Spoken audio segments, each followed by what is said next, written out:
अनंत श्री दाता दरियाव जी महाराज ने धन्य हो धन्य हो धन्य हो। राम जी राम महाराज। सत प्रेम आनंद प्रवाह के इस धारा में ये अगला वीडियो आपके सामने प्रस्तुत है।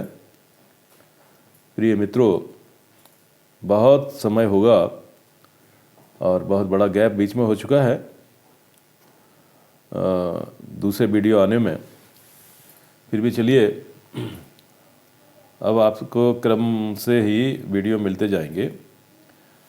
तो इस सतप्रेम आनंद प्रवाह की धारा में आइए अगली कड़ी में चर्चा करते हैं ज्ञान विज्ञान की।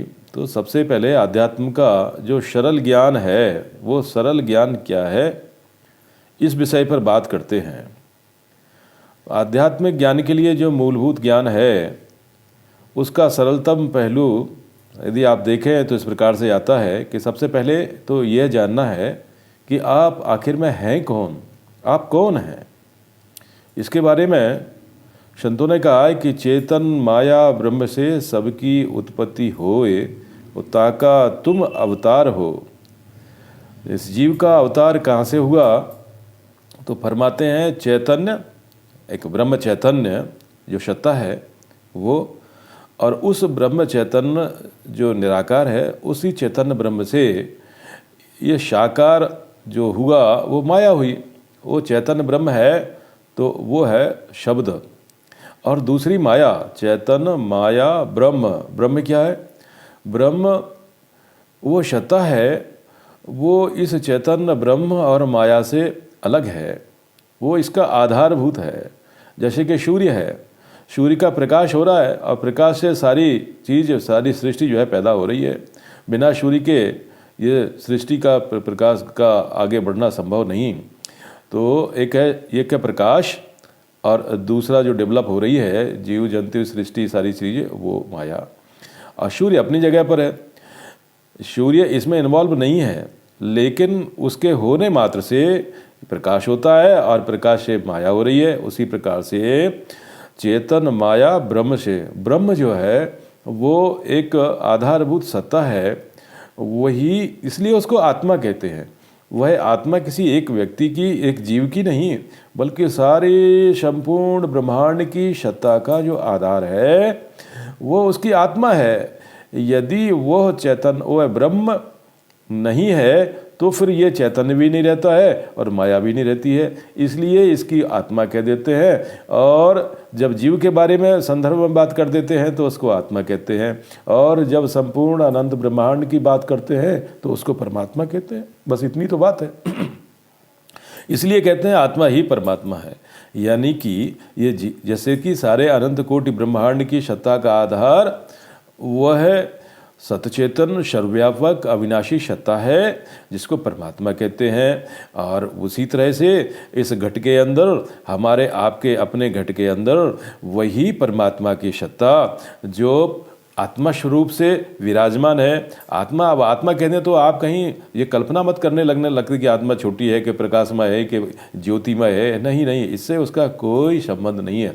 ना वह ज्योतिमय है, ना वो प्रकाशमय है, बस वो है। उस सत्ता के बारे में कुछ कहा नहीं जा सकता है, वह सत्ता अनुभूति में आती है।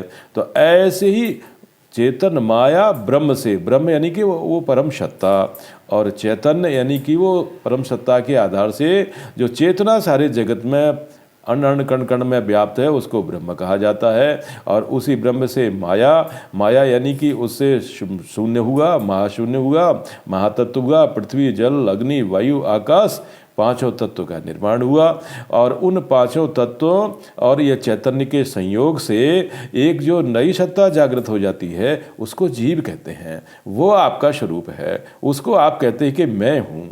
लेकिन भाई, आपका सिर्फ यही स्वरूप नहीं है कि आप माया और चैतन्य से, उसके जरिए से, उन्हीं पांच तत्वों की वजह से मन बना, बुद्धि बना, चित्त बनी, अहंकार बना। वो अहंकार स्वरूप ही मैं है। तो वह जो अहंकार स्वरूप मैं है, उसको हम समझने लगे कि मैं ये हूँ, मैं शरीर हूँ, मैं मन हूँ, मैं बुद्धि हूँ, मैं चित्त हूँ, मैं अहंकार हूँ, जबकि आप वो नहीं हैं। वो आपका जीव स्वरूप है, लेकिन इसी जीव स्वरूप को आपकी और एक सत्ता है जो परमात्म सत्ता है। वह परमात्म सत्ता आपके अंदर वो परम चैतन्य स्वरूप से विद्यमान है, वो इसमें सम्मिलित नहीं है आपके ब्रह्म चैतन्य में और ना माया चैतन्य में। माया चैतन्य और ब्रह्म चैतन्य के परे, यानी कि आप मन और बुद्धि और चित्त और अहंकार, मन बुद्धि चित्त अहंकार और शरीर कैसे है? जैसे कि उपकरण, जैसे किसी बिजली का उपकरण होता है, उसमें लाइट आई तो बिजली का काम करना शुरू कर देती है। उसी तरह से ये चैतन्य के साथ उसमें जुड़ जाता है तो मन बुद्धि चित्त अहंकार और शरीर आपका कार्य करना शुरू कर देता है। लेकिन ये मन बुद्धि चित्त और शरीर आपका स्वरूप नहीं है।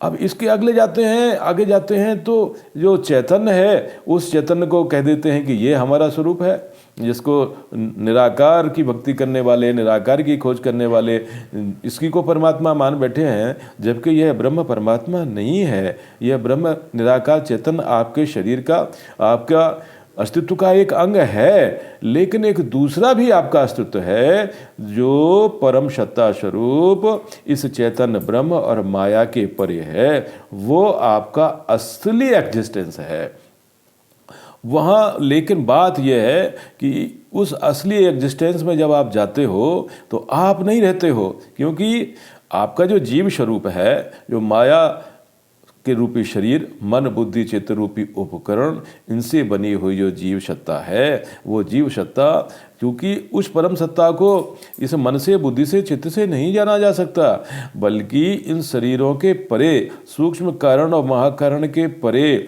जब उस चीज को आप ऐसे ही समझ सकते हो, देख सकते हो, जैसे आप अपने मन को देखते हो, अपनी बुद्धि को देखते हो, अपने चित्त को देखते हो। लेकिन जब आप उसमें स्थिर हो जाते हो तो फिर आप और कुछ नहीं दे सकते, सिर्फ उसमें स्थित होकर के, और वह आपका प्रेम और आनंद स्वरूप है। यही इस धारा का, अपने इस प्रवाह का, अपने इस चीज का जिसके ऊपर हम चर्चा कर रहे हैं, सत्य प्रेम आनंद प्रवाह, ये हमारा जो विषय है, जिसको हम अध्यात्म का मूल विषय समझ रहे हैं, यही है वो सत्य प्रेम आनंद प्रवाह। यही आपका असली एग्जिस्टेंस है, अपना असली अस्तित्व है।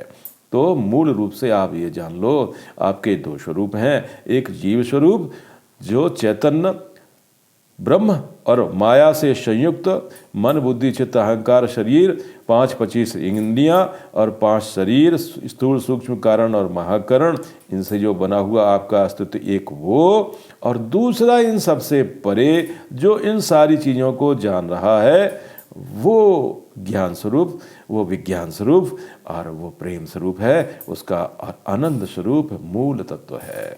यही सत्य प्रेम आनंद प्रवाह की मूल सत्ता है, जिसके विषय में हम जान रहे हैं और जिसमें हम प्रवाहित हो रहे हैं। आध्यात्मिक हमारा जीवन जिसमें पुष्पित और पल्लवित हो रहा है, तो हम अपने असली एग्जिस्टेंस, मन बुद्धि चित्त शरीर, 5 इंद्रियां, 25 प्रकृतियां, सबके परे 5 शरीरों, 5 प्राणों, 5 कोशों, अन्नमय कोश, प्राणमय कोश, मनोमय कोश, विज्ञानमय कोश और जो आनंदमय कोश, वो आनंदमय कोश आपके माया के आनंद का कोश है। इसके परे जो सतचित आनंदमय जो आपका एग्जिस्टेंस है, उसको आप जानें, उसको समझें और उसमें रहें। यही अध्यात्म का जीवन है, यही सरल से सरल ज्ञान है। बस इतनी सी बात है, और इसी ज्ञान को कितना लंबा चौड़ा और विशाल कर दिया गया कि पता ही नहीं चलता है। हम लगे रहते हैं कि परमात्मा कौन, भक्ति माया कौन, ब्रह्म कौन, जीव कौन, क्या कौन। बस इतनी सी बात है। तो इन दो स्वरूपों को आप जानें, और इस माया चैतन्य ब्रह्म के शरीर और शरीर के मन बुद्धि चित्त को से परे अपने असली स्वरूप को यदि जान जाते हैं तो जीते जी आप इससे मुक्त हो जाते हैं। इन्हीं शब्दों के साथ हमारी वाणी को विराम देते हुए राम जी राम।